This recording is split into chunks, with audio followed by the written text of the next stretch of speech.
This is the class shell that I used for the social media class that I taught last summer at St. Mary's University in Winona, Minnesota. Their collaboration started right away in their assignments.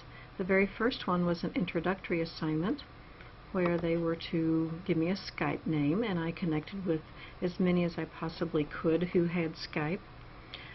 They also then were to join the social network that I had set up for the class. Joining the social network, they created a profile and put blog entries and shared many other ways of just getting acquainted with each other, and we used that to connect for other assignments. In Module 1, they did their first partner assignment. They were to watch a session of a virtual conference that I had attended in April. The one that they were to attend was a presentation by Julie Evans giving the Speak Up survey results from 2010 and describing what she called the free agent learner, who is the digital learner of today. Once they had watched that, they connected through the social network with someone in the class and created a collaborative project together.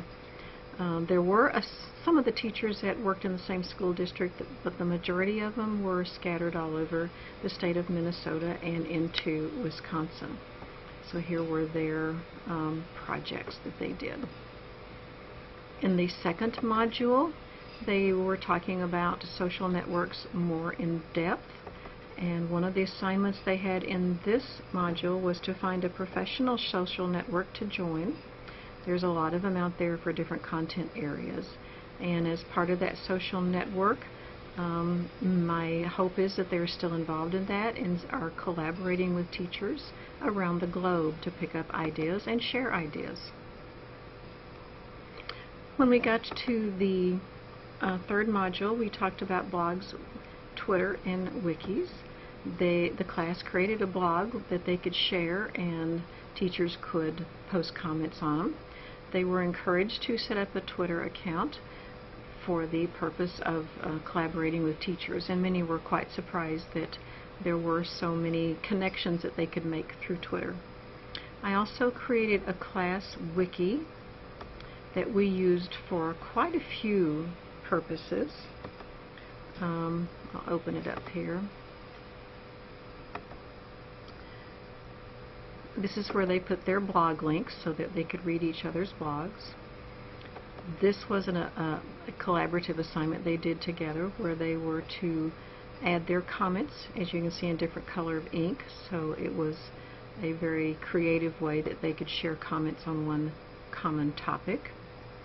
The video links are things that they really did by themselves as single projects and then posted them.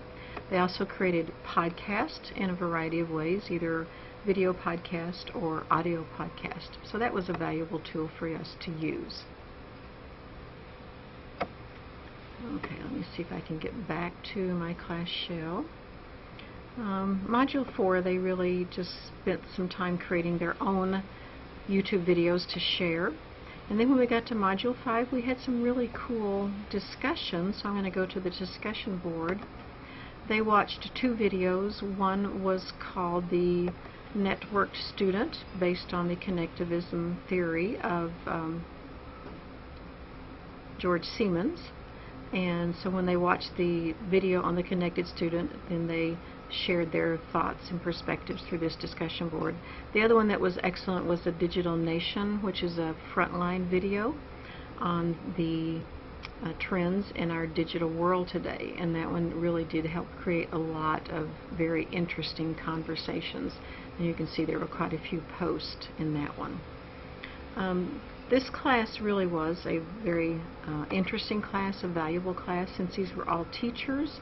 They were given many social media tools that they could take back to their classroom and embed in their curriculum to share the wonderful tools that we have available to us today as educators.